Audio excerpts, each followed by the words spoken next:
Jasmine, welcome. And then everyone Is my else. lighting okay? Yeah. Yours is perfect. It's great. It looks good.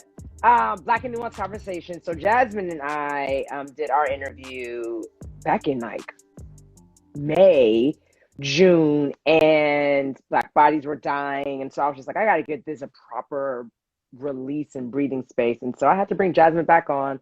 So if you haven't caught the full episode, it's on my IGTV now, on my podcast Instagram, which is Black Nuance Pod, which is tagged in the pinned comment. And then Jasmine of Momdrogynous is here. Jasmine, Momdrogynous, you know how I feel about that name so much. I freaking love that name. Can you tell the people what is Momdrogynous and how that came to be? Talk to us about that. So Momdrogynous is a play on words, a play on the word androgynous, kind of ambiguous between a man or a woman. You can't really decipher. It's a fashion word, but I also took it because I'm a single mother playing both roles, mother and father. I kind of made it into my own word, and Momdrogynous. There you go. I'm the mama and the daddy, and I'm kind of like how I dress too. I'm not like the most feminine girl all the time, but I can be kind of tomboyish. Like right now, I got my baggy t-shirt on and my hat, so I am kind of androgynous in my dress too. So Momdrogynous. Ow. So you've been building this brand, and we offline a little bit too, but you've been building this brand, and now the pandemic is here and a lot of things have been happening and going on. What challenges and changes have you faced or dealt with during the pandemic? And I know you being a mother and embracing motherhood, with the brand also being you being a mother, has being quarantined and like with your son full time during the pandemic while working and doing whatever you can, has it also contributed to helping you build the brand? The only like real challenge was I had released my t-shirt. I released my t-shirt and hoodie line this year. Only thing I had to like change manufacturers because the delay times. So I ended up having to change manufacturers at the beginning of it, which I'm back with my original manufacturer now because delay times are back to normal. So go ahead and get you a mother hoodie. But outside of that, honestly, I've been enjoying the pandemic. I've been enjoying the alone time. I've been enjoying the time that I've been able to spend by myself. I've also been enjoying the time that I've been able to spend with my son and just being present with him. Like we've been potty training. I've been able to be there a lot of the time to be consistent and to help it go along. And I think that's really what matters to me. Like, I'm glad that shit was shut down for a while. And I think stuff here in Vegas might shut back down. I think we might go back to phase one, I've been hearing. But I'm glad that stuff was shutting down because the earth needs a break, the city needs a break, and we all need a fucking break. And I think 2020 has been a good year. If you of course, it's not been a good year if you've been displaced, been homeless, or like nothing bad has happened to you. But like if you've been able to survive and be stable, I think 2020 has been a great year. For me, I'll speak for myself. It's been a good year to me. That's amazing. It's funny that you said that because I've had these conversations with different people about how 2020 showed up for them. And so I remember I had gotten laid off, didn't process getting laid off. I formed a new company, had no business forming that new company, but she still exists. But I ended up getting into voiceover work, ended up signing with a talent agency, ended up getting my first voiceover booking for a video game character, it's to your point, I'm moving in 2 weeks, God willing. So I'll be in my new apartment. These are things that I can't even lie. Right, Jasmine. I'm not gonna lie, like it felt a little clunky getting to these things, and they did not happen in sequential order, right? Like there was been a lot of things that made me question a lot of things. But I think to your point, for those that have been in positions where like their health wasn't compromised or nothing happened to a loved one, it has been a recalibrating moment for a lot of us. For sure. And I think if people who have the luxury to have their health and have their have money coming in or just have some stability, I think if those people or we or whoever, if they used it wisely, I think they would feel the same way because, I think a lot of us are on autopilot in America, especially. We're just on autopilot. We're trying to grind it out. We're trying to, we're not present. We're on to the next big thing, trying to outdo and outwit, compete. It's like Survivor. And I think this year was just like, y'all need to sit y'all asses down. Okay, I'm tired. Rona was over everybody. We did have to sit out. Like, well, the world and the earth was over everybody. Rona had us sitting our asses down. And even then, like most states, some states were not sitting their asses down. Atlanta or Georgia, Atlanta, Florida. Texas. Texas just surpassed 1 million cases. That's actually scary. COVID cases. And so, you know, when I think about your brand, I know you had the mother hoodies and you still have the apparel going on. I saw you started adding safe space, a IGTV video series or series that you're doing. Talk to us about safe space. Like I use the word safe space all the time. I freaking love it. And so I have an idea what it means but like what made you start safe space as an extension of Momdrogynous? So safe space, I just create spaces. I create communities. I'm like a community person. So in the real world and I guess online, I just like creating spaces with people that can relate to shit that I may be going through, or like, you know, people that I know.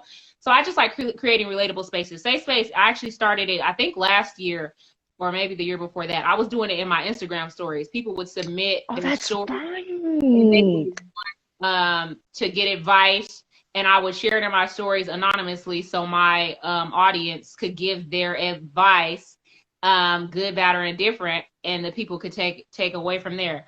So now I brought it to IGTV, and it's really just a space for women, more so mothers, to tell their stories, because I feel like there's a problem with our foremothers and foremothers before them and them and them. And I just feel like it's a generational cycle of moms not telling their stories. And it's perpetuating the cycles of single motherhood or just shit that, you know, we're the millennials are like trying to get out of. So I created safe space as a way for mothers my age and shit. Maybe we gonna get some older ladies on there next season, to tell their stories and just tell the truth. Also, as a safe space for single mothers specifically. It's not just for single mothers, but for single mothers specifically, to get their feelings off their chest without being afraid of people labeling them as bitter baby mamas or, you know, wanting their baby daddies back. It's just kind of like, no, I have a story too. And just because I'm the parent that stayed does not mean I'm bitter, does not mean I have drama, does not mean whatever. I can be angry, I can be upset. But I'm gonna tell you why. Here's my trauma and this is my story. And I'm hoping that with these women telling their stories, it can help other women that are pregnant or they think they want to become mothers, or women that are going through the similar things. It can help them to cope or just fucking second guess becoming a mother or getting involved with that raggedy ass nigga they dealing with.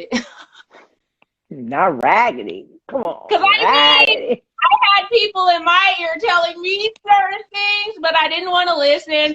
But I think when you see people that you admire, whether it be online or whatever, when you see people that you like, oh, you relate to, maybe it's different. Because sometimes it's not the message, it's the messenger. So, you know. I feel, so going off script a little bit, as I'm thinking, as you're saying that, your first episode was, I think, about you, right? You did your first episode for you. Well, my first episode was my homegirl, my Sierra friend, but the second episode, like when I got consistent, I was like the second person. Okay, yeah. You were your muse. Okay, what story have you connected to the most? Like, what I think through line have you been seeing in all the safe space stories with these women? That they're really dope.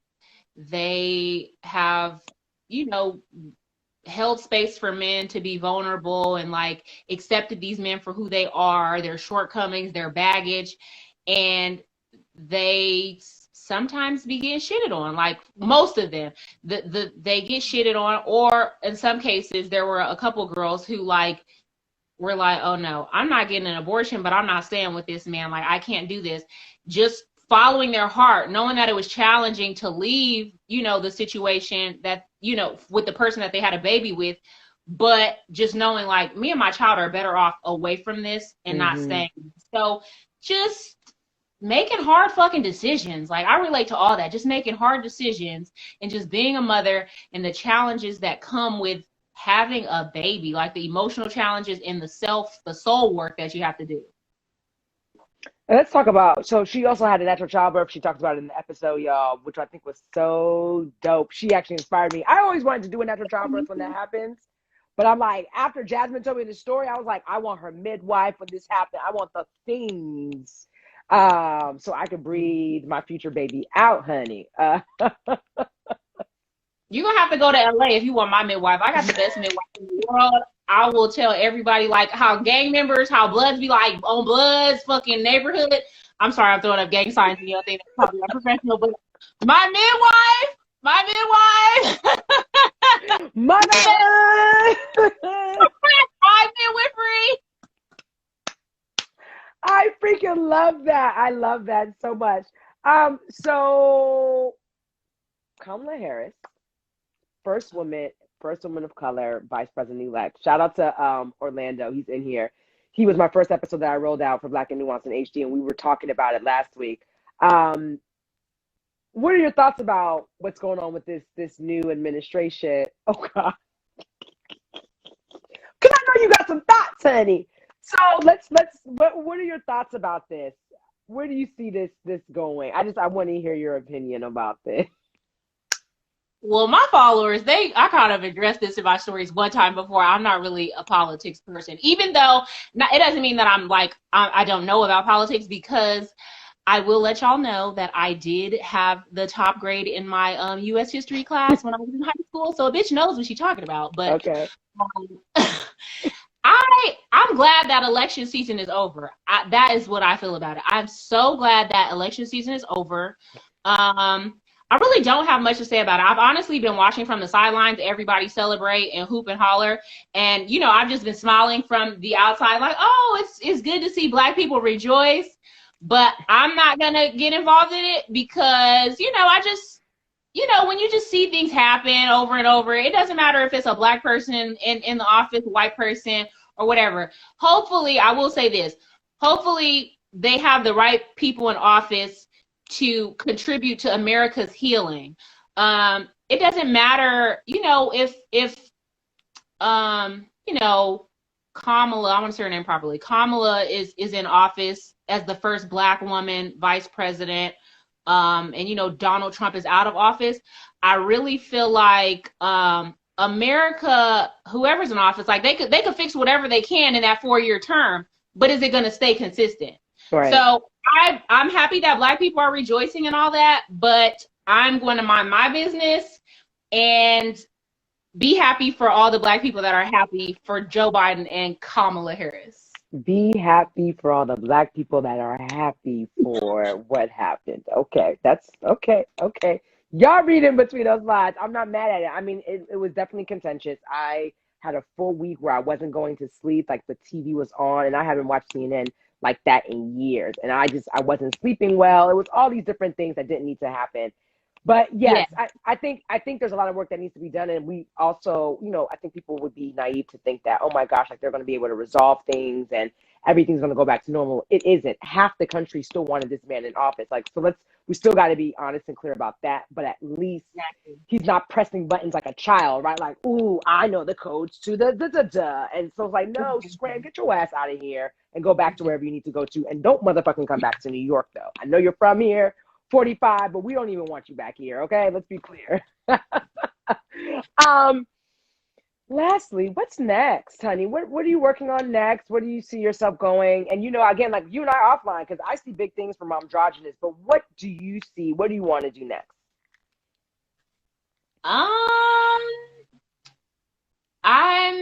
I'm hoping that I can continue with Safe Space. I've gotten a lot of good feedback from that. A lot of people have told me how therapeutic it is for them. Even the men, it's so beautiful. Like some of my male followers or my male friends have reached out to me and they make me laugh. Like one guy, he was like, Jazz, this shit is good. Like now I be knowing what my sisters be going through and like I be watching this shit and I love it because, it gives men compassion for women too. Like I don't know if men really know like the stuff that they homeboys and they brothers and all that stuff be really putting women through, because women kind of suppress it and women don't say anything. So I really want to continue Safe Space. I'm in the process of revisiting YouTube because I actually enjoy YouTube.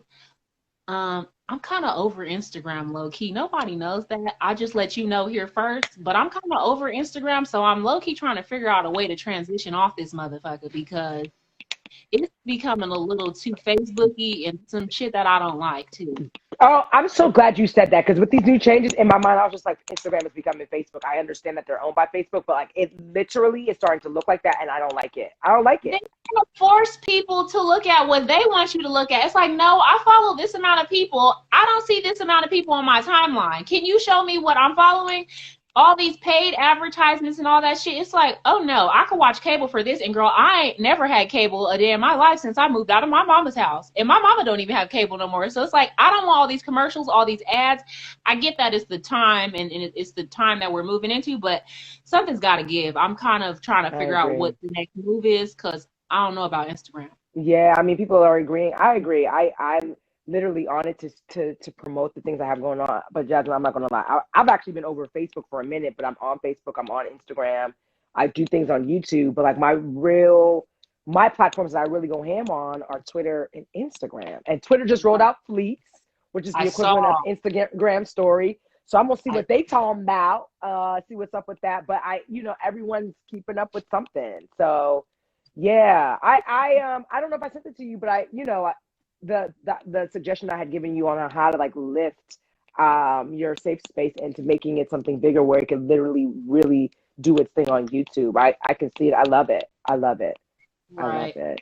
So yeah, still minding my business, still raising my friends, still being creative, really just getting all my creative ideas out. I have something that I am working on, but I don't want to say because I kind of want it to be a surprise to the audience, but I am working on another tangible piece of Momdrogynous for people to have.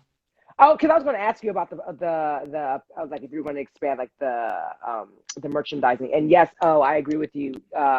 He says he hates all social media platforms. It's exhausting because you have to be on here for business purposes or promotional purposes. And so, still not loving police. A lot of Black people aren't. Jasmine, how can people find you and the things? You can find me on Momdrogynous on all platforms: Instagram, YouTube. I'm not on Twitter right now. I think I have a Facebook page, but for the most part, you can follow me on Momdrogynous and go to momdrogynous.com. I write blogs there, and I have my merchandise there, and that's where all the Momdrogynous stuff is. Oh, I love it, Jasmina. Thank you so much, and I will make we'll get together about the other stuff. Girl, this just new gig has been taking me out. I've been allowing it to take me out, so I'm gonna manage my schedule better. But Boo, I love you. Mwah, mwah, mwah. Giles, give him a kiss and a hug for me. I will. And please be safe out there in Vegas. Viva Las Vegas! Oh, you know what? Y'all gonna have to bring me on an episode of Pack Light, girl. I want to be on one of the conversations. Oh, done. Oh, so let me let the people know Pack Light. So I have. Hold on, real quick. I can't hardly hear you because this damn phone call. Can you hear me? Okay. So you are so funny. So I have Black and Nuanced podcast that exists, and then you all are seeing the video version of it. And so, silly me, I started a second podcast with my play cousin, Saint Asia, and that's Jasmine's close friend, best friend. And we started a second podcast called Pack Light. I haven't been able to promote it, but that is the hair down, unfiltered, like even more unfiltered Georgette. And so y'all see Black and Nuanced, button up, still cussing. But if y'all want to hear some real shit, go to Pack Light because I talk a little bit more about my personal business on there. I like it. Yeah. I love it. I really do. Like, it's really like, I got off the phone with Saint not that long ago when we were talking about the episodes, and he was like, what do you think? I like the rawness of it. So I want to come on because a bitch gets raw. Yes, we will work it out. I mean, we don't record often because of my schedule, but we're doing a monthly situation, and I also edit the podcast, so that's why it takes time as well. But absolutely, done and done. I'll make sure and I'll tell him that you should be our first guest when we do bring guests on for sure. That's easy. As they say, say less. Okay. Say less. First in somebody's life. Okay. Yes, my love. Well, I love you. Thank you so much for your support, and you too. Absolutely. Please be safe. Okay. All right. Love you. Bye. Bye.